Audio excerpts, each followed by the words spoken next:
इसलिए जो है उनका विरोध वो अंततः करते हैं।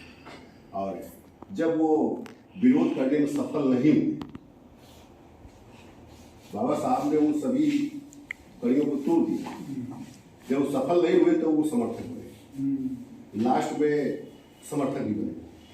जब समर्थक तब बने जब संविधान बन रहा था, जब संविधान में जो उन्हें आरक्षण की व्यवस्था को खत्म करने के लिए बहुत बड़ी सिफारिश हुई जवाहरलाल जी की तरफ से या और समाज के लोगों की तरफ से, और तब उन्होंने बी पटेल जी ने कहा कि नहीं, इसको न रखा जाए। तो बाबा साहब ने कहा कि नहीं, अगर आरक्षण की अगर व्यवस्था नहीं रहेगी, हम जिस समाज से हैं वो समाज को अगर हम बराबरी पर नहीं ला पाएंगे तो हम ये अपना क्या दे रहे हैं। तब उन्होंने कहा कि मैं इतना पागल नहीं हूँ कि ऐसे टैलेंट को हम बाहर कर दें, आप आरक्षण बनाए रखो लेकिन शेड्यूल कास्ट और कर नहीं। ये बात उन्होंने कह के उनको जो है समर्थन दिया तब उनकी, और इस बात को लेके आगे बढ़े। लेकिन खैर उस समय जब वो प्रधानमंत्री नहीं बन पाए थे, बाबा साहब उनके समर्थक थे। अच्छा। बाबा साहब समर्थक थे कि नहीं, इनकी वोट ज़्यादा है और इनको बनाएंगे, लेकिन उनको लौह पुरुष घोषित करके और जो है उसको टाल दिया गया और जवाहरलाल को प्रधानमंत्री बनाया।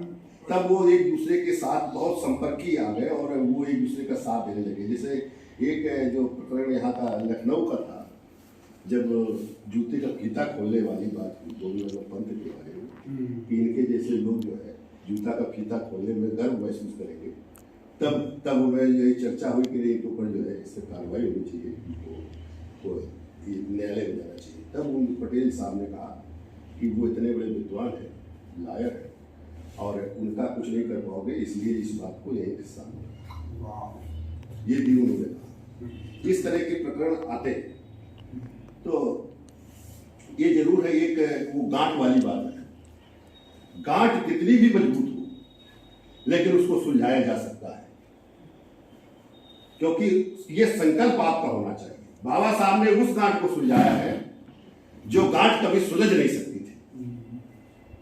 ये नहीं है कि गांठ को सुलझाया नहीं जा सकता है, गांठ को भी सुलझाया जा सकता है।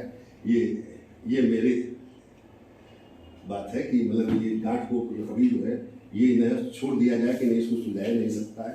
अगर ये हम छोड़ देंगे तो गांठ पर गांठ तो आपके पास है, आप हर गांठ में उलझे हुए हैं, और उस गांठ को सुलझाना ये हम सब का काम है। और अगर गांठ सुलझ जाएगी तभी उस बाबा साहब के सही वारिस बनेंगे, क्योंकि वारिस अगर बाबा साहब के बनना रहना चाहते हैं तो उस गांठ को हमें सुलझाना बहुत आवश्यक है।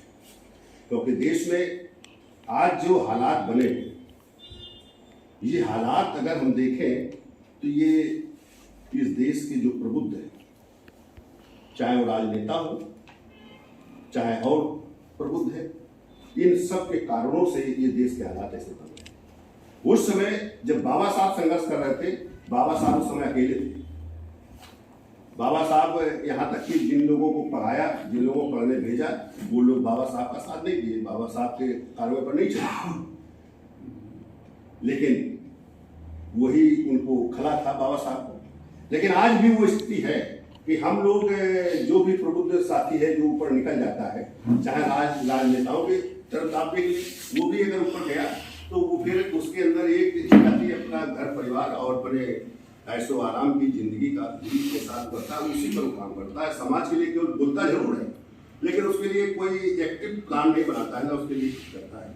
अगर उसके लिए कुछ थोड़ा करना शुरू कर दे, जैसे बाबा साहब ने कहा कि नहीं कुछ परसेंट हमें करना चाहिए समाज के लिए, बैक करना चाहिए, लेकिन वो आज तक जो है प्लान केवल प्लान रह गया, वो प्लान सफल नहीं हुआ। अगर प्लान हुआ भी है तो जहां किया गया है तो जिसके पास गया है वो अकेले उसको उपयोग किया है, वो अपने लिए, समाज के लिए, अपने परिवार घर के लिए उसने कर लिया है। उसने जो है उनके भावनाओं का ध्यान नहीं रखा जिन लोगों ने उसमें सहयोग किया था।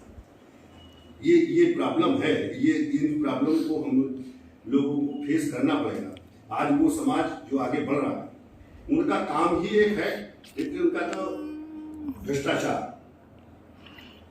जो समाज आज आगे है, जो विकृत सामाजिक व्यवस्था जिसे हम कहते हैं व्यवस्था, उसके जो लोग हैं जो समाज को दबा कर रखना चाहते हैं, तो पहले से अगर आप हम देखें तो जो जब ये बुद्धि काल था तब जो उसमें से ये निकला है, जो विकृत है उसी में से बना है। वो अपने ऐशो आराम को जिंदगी धीरे धीरे पाल करके इन लोगों को इतना नीचे गिरा दिया है जो यहाँ के बहुत थे कि उनका सब कुछ छीन लिया। उनके ताकत के बल पर जो भी काम किया उसने ताकत के बल पर काम किया है। जैसे पहले तो राजा हुआ करते थे तो वो जितने लोगों को हरा दिया, जितने लोगों को कर दिया, तो उनके सब कुछ छीन लिया। और खास तौर से इन्हीं लोगों, अच्छा इनमें से जो लड़ने भिड़ने वाले थे उनको इन्हीं का छीन के उनका वो पुरान बना दिया। जो पिछड़ा है, पिछड़े में कुछ लोग ऐसे रहे जो राजा भी बने, तो वो लोग इन्हीं के उससे बनेगा, इन्हीं का उनके पास गया और इन्हीं पर उन्होंने जुल्म किए। जुल्म कोई दूसरे पर नहीं किया है। तो हमारे पर तो वहां से सीरीज थी और यहाँ ये हमारे लोग ही, जैसे आज भी देख लो, जो हमारे लोग ही हमारे पर जुल्म कर रहे हैं। जो आपके बीच से, हमारे बीच से जो गए, चाहे नेता बना हो, चाहे किसी और पद पर गया हो, वो समाज की बात को नहीं सुनता है, समाज के लिए कुछ भी सुनने के लिए भी तैयार नहीं है। वो उनके साथ बैठना चाहता है, उनके साथ करता है, उनको समय पूरा देता है। जिससे आज जो स्थिति बिगड़ी है, आप जो समाज की स्थिति बिगड़ी है, वो यही कारण है जिसका हम नाम लेते हैं, जिसके लिए कहते हैं बड़ा नेता और हमारा नेता है, तो वो हमसे कभी बातें नहीं करना चाहता। हमारा नेता है लेकिन हमसे बात नहीं करना चाहता है, वो उसके माध्यम से हमसे बात कराता है, माध्यम उसको बनाता है। तो फिर आप खराबी तो होगी। जब आपकी बात नहीं होगी तो आप अपने दुख दर्द, अपनी पीड़ा नहीं बता पाओगे, तो आप कहां साथ में रहोगे, कैसे प्रॉब्लम हल होगी। आज यही कारण है पूरे देश की जो स्थिति, राजनीतिक स्तर पर जो हमारे गिरावट आई, जो सामाजिक भिन्नता पैदा हुई, तो ये कारण हमारा नेता है और हमें उसको स्वीकार करना चाहिए। हमें उस बात को, जिसको मौका मिले तो वो ये बात को वहां रखे। जैसे आज तमाम तरह के कि भाई, जैसे प्रोजेक्ट वाले वो हुआ है कि कंपोनेंट प्लांट की बात आई, तो उसकी बात को वहां तक कौन ले जाए? ले जाने वाले तो दूर भाग रहे हैं, वो ले नहीं जाना चाहते हैं। तो जो वहां पहुंच सकता है या जो वहां पहुंचे, जो उनके बीच में है, वो उनकी बात करें कि भाई कम से कम ये बात तो रखो वहां जाकर। जैसे हमारे बीच से जो नेता बन गए, उनको कोशिश करना चाहिए कि भाई हम मिलकर जो बात वहां रखें, लेकिन वो बात नहीं रखना चाहते। तो ये इस तरह की जो अव्यवस्था है, तो यही हमारे घातक है। और इसे कैसे, किस फार्मूले से, किस तरह से इसे हम दूर कर सकते हैं, कैसे हम एक साथ जुड़ सकते हैं, हमें ये तय करना होगा।